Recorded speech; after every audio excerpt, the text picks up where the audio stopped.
Despite massive fears of World War III over the weekend, crypto didn't break lower, but actually ended up breaking out higher. And lots of people are speculating as to why. Some are saying it's because Jane Street is now out of the market, and because they were dumping price every day at 10 a.m., and now they're gone, a price can finally rise. Others are saying that Bitcoin always rallies into March, but this is a fake out pump before we dump down to like 50K in April, following the typical pattern of the 4-year cycle. But in my opinion, it's actually neither of those things. And the real reason that Bitcoin stopped crashing and is now pumping is something else entirely. Something massive that has been quietly building in the background and is about to take the market by storm over the next 4 to 8 weeks. Today, I'm going to be showing you exactly what this silent indicator is and what it means. I'm going to dive into the latest ISM print that just got released this morning and ask the question, does it even matter? I'm also going to talk about what happened over the weekend with the World War III FUD breaking out all over X and everywhere else,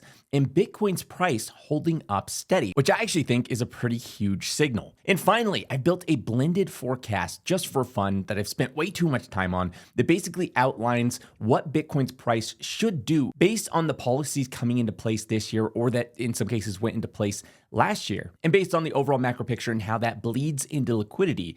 And it basically outlines the predicted price for Bitcoin from now until 2030 based on the second order effects of those things. Up until this point, over the last couple of months, anytime we've had any sort of negative news, whether it's geopolitical, whether it's Trump with tariffs, any sort of negative news, we have seen Bitcoin's price absolutely crater. Now, over this weekend, we had a lot of fear, uncertainty, and doubt around this Iran conflict, with some people speculating that this could be the start of World War III, and it's going to blow into this huge, ongoing conflict, et cetera, et cetera. And a lot of people were wondering how Bitcoin's price would react, because again, anytime there's any sort of negative news, Bitcoin's price craters. And something like this, with such huge geopolitical impact, has the potential to absolutely obliterate Bitcoin's price, sending it to 50K. Some people were speculating sub 50K, 40K, or whatever. But not only did that not happen over the weekend when markets were liquid and fear was peak,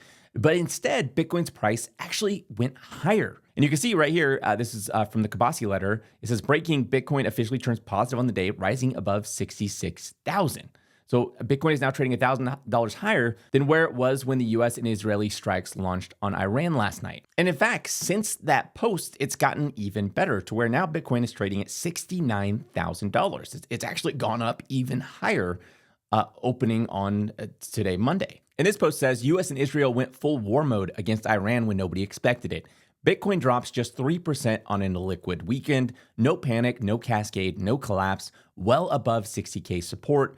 If that's all the bears can do on peak fear, the bottom is likely in. And I would also say it is kind of insane that we did have this really, really peak fear event over the weekend, and Bitcoin did not react in the same way that it has been reacting over the past few months. And a lot of people are speculating as to why it didn't react that way. And again, some people are pointing to the recent Jane Street drama, saying, hey, look at Jane Street's out of the market, Bitcoin's price starts rising, we have this conflict break out with Iran, Bitcoin's price doesn't dump, it actually keeps rising. It must have been Jane Street that was manipulating the market and sending price lower. And on the other end, you have the 4-year cyclers saying that actually this is just very typical normal behavior for Bitcoin. Typically in 2014, 2018, and 2022, you saw the exact same thing. In March, going into April, Bitcoin's price rose. But this is always a fake out pump, because later in late March, early April, Bitcoin's price ends up dumping lower. And this is kind of how it is with price, right? When price is going down, people try to always assign a reason as to why price is going down. And when price is going up, people always try to assign a reason as to why price is going up. And in this case, I think I have a pretty firm grasp as to why price is currently going up and why it should continue going up into the rest of March and where it goes from there. And that is, right now we are going through tax refund season. And as this post from Forward Guidance spells out, tax refunds are going to add 0.5% in real GDP in Q1. 283 billion of that lands in just 6 weeks. 2026, we are supposed to have record-breaking tax refunds. And that is liquidity in the system that ends up in some way or another some portion of that flowing into risk assets like Bitcoin, crypto, etc. And so far, we've done around $109 billion worth of these refunds. And just to kind of put that in perspective, the TGA rebuild that happened at the end of last year that ended up absolutely slaughtering the market from late August into September was around 500 billion. So on the scale of things, $100 billion is a lot of money coming into the market in terms of liquidity. And this is liquidity that can directly flow into things like risk assets. This isn't stuck in the plumbing somewhere. This isn't liquidity tied up, in some government account or whatever. This is liquidity directly in the pockets of spenders, Americans, citizens who can go spend this money on whatever they want. And the peak of these refunds are now and through April. And this is actually probably the most solid explanation for 2014, 2018, and 2022, and why you have typically this run up in the markets before you have a dip. And the dip typically comes from the second part of tax season, and that's actually people having to pay taxes. So around early April, you have a lot of people, think of it as like a mini TGA rebuild, because a lot of money gets sucked back into the TGA from people paying taxes. They're paying a lot of money in taxes. They might be selling some of their crypto. They might be selling some of their holdings in order to make that tax bill doable for them, and so they can send that money to the government. And so you get this windfall of liquidity in around March, coming from all these refunds, and then you get this suction of liquidity out in and around April from people actually paying those taxes. And I actually looked at this trend going back a long time just to kind of see how it holds up. And this trend applies to stocks, gold, etc. on those same years. So 2014, 2018, and 2022. And obviously Bitcoin, I can't go further back in history and be like, how did it react? Because, it didn't exist back then. But I can look at stocks, I can look at gold, etc. and see if it still plays out over time. And what I found is if you go back further in time, it's about 50-50. So about half the time you do see kind of this pattern where it goes up, and about the other half the time you don't. Basically meaning like historically, it's actually not a very strong pattern. It's not like this has been happening all the time. And the reason it doesn't happen all the time is because often it gets offset by things. There are things that happen, could be geopolitical events, it could be maybe bigger tax refund seasons, it could be a range of different reasons that will offset this same kind of effect, making it basically noise in the longer term scale of things. Basically saying that yes, this pattern has played out in 2014, 2018, and 2022, but that doesn't necessarily mean it'll play out in 2026 or 2030 or 2034, etc. And there's actually some pretty decent supportive evidence that points to this year being different than, say, 2022 or 2018. You can see in this post, Felix, one of the hosts of Forward Guidance, says the most stimulative portions of the Big Beautiful Bill are about to hit over the next couple months, and we'll be adding some juice to consumer spending over the next few months. Meaning not only do we have much bigger tax refunds this year, so that means more juice than we had in 2018 and 2022 coming into the market this year, but we also have the most stimulative portions of the Big Beautiful Bill about to hit also over the next couple months, which will as well be adding more liquidity, etc., to the market. But what does all this actually mean for how price plays out in March through April? Are we still going to see it rise up and then topple? How is that all going to play out? And before we answer that question, I wanted to take a look at something else, which is the ISM Purchasing Managers Index. Last month, we finally broke above the 50 mark. I highlighted that a lot of people were reading this wrong. They were reading it as like charting, like, if this goes up, then Bitcoin's price is going to go up.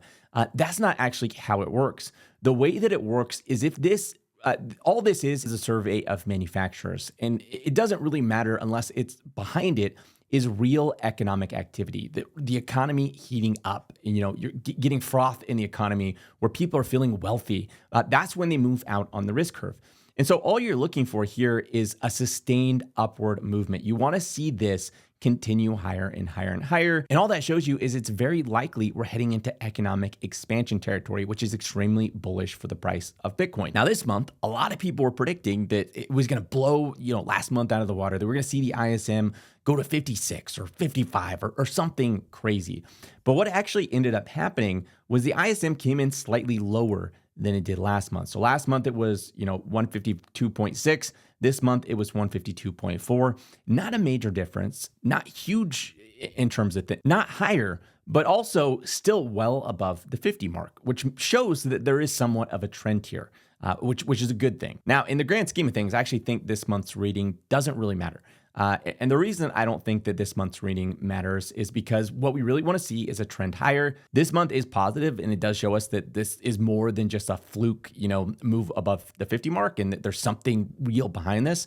but it doesn't yet show us that we're in economic expansion territory, and we still have a long ways to go until we get there. And so I don't expect this to rapidly accelerate Bitcoin's price or anything like that. I just expect this to be an early warning sign that, hey, it does kind of look like we might be heading for something like this, which typically does line up with an insane crypto bull market, but it's still a little bit too soon to tell. Okay, with the full picture then, what should we expect between now and April? My personal take is what we should see going into about early April is strength in Bitcoin's price. This should line up exactly as you did see in 2014, 2018, and 2022, but with more juice to back it. Just like fundamentally, the numbers show we're gonna get more juice this time around. Now, that is kind of offset by the extreme fear that we've just had in the market. The market has been breaking records for like the highest fear, or the lowest fear and greed in history. And so maybe that kind of tempers and offsets it. But from a pure number standpoint, we should have more juice, more strength going into March. And so that could translate into higher prices than people expect. Maybe we go into maybe the high sevens or something like that, like 77, 79 or something like that, maybe even higher. I don't know. That could translate into a little bit longer of kind of how it plays out. So maybe instead of peaking, late March, it kind of bleeds into a little bit early April. That could translate into a little bit more of a neutral TGA rebuild process at the end of this. When all that liquidity gets sucked into the government's bank account, maybe that's a little bit offset by the strength we show here. I don't know 100%, but I can say that the market has been playing into the fear, and the fear has been really heightened over the last few months. And so it seems most likely that we kind of have like a muted attempt up to, maybe somewhere in the mid 70s or something like that, before we do see some sort of retracement in April. Now, what the bears are saying is they're saying, hey, this retracement in April, it's going to send us down to the 50s somewhere, 55, 50, I don't know. That's what they're saying. What I actually think is more likely to happen is maybe we trace up to 75 or whatever, and then we go and we come back down and we retest this bottom area around 62, maybe all the way down to 60. Somewhere around this bottom, we come back, we retest that, before we then climb back higher into, let's say, late April, May, etc., as Powell's out of office and expectations flip a little bit more bullish heading into the end of the year, as well as we see more of these stimulative parts from the big beautiful bill, etc., really start to permeate in the market. So higher in the short term, likely a retrace back down to the bottom. But I don't agree that we're going to head down to this 50 mark. And the reason I don't agree is what happened over this weekend. You had thin, illiquid markets. You had a huge negative catalyst. And even with all of that, you were not able to break price down back below the low, which I think is extremely telling. Why didn't price break down below the low? We have this extreme fear. That was like the cream of the crop in terms of fears. Like I feel like World War III, you can't really get any worse. Can't really get any worse than that one. And even with all that, Bitcoin held this support area. That's like a really, really strong support right there. That's a really, really strong signal to the market. So my question is, if people aren't willing to sell here based on that, what would cause them to sell outside of that? Especially, when going into April, May, that Jerome's out, you're going to get these rate cuts, and you have all these other positive catalysts going into the end of the year. We talked about the ESLR that goes into effect April 1st. It's not going to happen overnight, but that's a slow catalyst that builds, into the end of the year and past that. But outside of that, you're talking about real people that hold Bitcoin, that hold crypto. They chose not to sell under this extreme situation. So what is it that's going to cause them to sell in the future? And that's, you could have a huge black swan crisis. I'm not saying that's impossible. If you had some huge financial crisis or something like that, I'm sure that could break through 60. So I'm sure there are things out there. I'm not saying that there isn't. I'm just saying like your casual, bad news is very unlikely to break it down here. And your casual trend of like, oh, we're going to go higher, and then this, all this liquidity getting sucked into the government's bank account is going to send us below 50K or it's below 60K. Down to 50K, doesn't seem very realistic given how well we held up here. Okay, I mentioned at the start of this video that just for fun, I've been working on this blended forecast, basically set off policy. Okay, so like things like the ESLR and a lot of these other policies coming into effect, how do those typically translate into price and liquidity, and what's that likely to put the price of Bitcoin at? And to come up with this prediction, I poured my omni-cycle framework and a lot of macro data, a lot of policy data into Grok Heavy, basically asking it not to just like willy-nilly come up with a prediction for Bitcoin's price, but to look at the way these policies would play out and the speed at which these policies would play out, how that's going to impact liquidity, and how that typically translates into Bitcoin's price. And I actually did this quite a few times over. So it wasn't just in one chat. I did it across multiple chats. Some of them I went really, really bearish, trying to break down the biggest, strongest bear thesis. Another one was just like my framework, my omni cycle, kind of my thesis behind the market. Others were a mix, and I took all of them and I had them spit out predictions for the price of Bitcoin by quarter. So Q1, Q2, Q3, Q4, all the way between now and 2030. And the reason I use Grok, I pay for GPT Pro, I pay for Gemini DeepThink, I have Claude Max, I pay for them all, okay? But I use Grok because not only has it proven that it's like really good at investing versus the rest of the models, like it beats the benchmarks across the board. But also it's shown that it's actually really good at predicting things. You can see this post from XFreeze where it says Grok predicted the future accurately on February 28th, the exact date Grok predicted Israel and US struck Iran. This wasn't a lucky guess. When pushed to predict, Grok analyzed geopolitical signals, talk outcomes and real-time data to pinpoint the day. Grok knows what the world thinks. And if you take those two things together, being good at trading, being good at predicting things, and having a lot of really good real-time information, I took all those things together and had it put out these predictions across these various chats. And then I took all those predictions and I blended them all together. So I said, hey, let's take them all, let's blend them together to get like one finalized prediction. And I did a prediction last video where I just asked it, like, what predict the price of Bitcoin without any like context or whatever. And it gave some wildly bullish predictions, okay? This one's a lot more informed and it's a lot less trying to get an AI to just make a wild prediction and a lot more based on, the second order effects of how these policies play out. And you can see right here, it predicts Q1 2026, Bitcoin should average be around 72,000. It predicts Q2 2026, Bitcoin's average should be around 95,000. And this is from ESLR relief in April, Bank Lending Boost, which is Bank Lending Boost, Clarity Act progress, sustained financial consumer impulse, liquidity overdrive, and first risk on recovery leg. Q3 2026, it expects 122K Bitcoin price. And it says this is from midterm positioning, stable coin momentum, China impulse, equal weight broadening, participation accelerates. Q4 2026, it predicts a new all-time high, 144,000. And this says because of post-midterm liquidity push, TGA drawdown. Okay, so we expect with the tax refunds, TGA should go over $1 trillion. That's a lot of liquidity to draw down. So from time to time, what you'll see is the TGA gets drawn down really, really low. That's why we have TGA rebuilds, is because they spend it all. They draw it all the way down. And that's liquidity getting pushed into the economy. And so they'll have like $1 trillion of liquidity that is sitting there, able to get pushed into the economy. And then full fiscal dominance in effect. And then Q1 2027, it says 139,000. So it actually sees it going lower before it starts heading higher again, all the way into 2028, where Grok actually predicts the cycle peak to be Q3 2028, which is weird, which is a little bit different. One of my earlier ones of this actually predicted the cycle peak. One of the ones that got blended into this one predicted cycle peak Q1 2029. And so blended all together, it actually ends up in Q3 2028, a cycle peak of $276,000. That's where it sees maximum froth.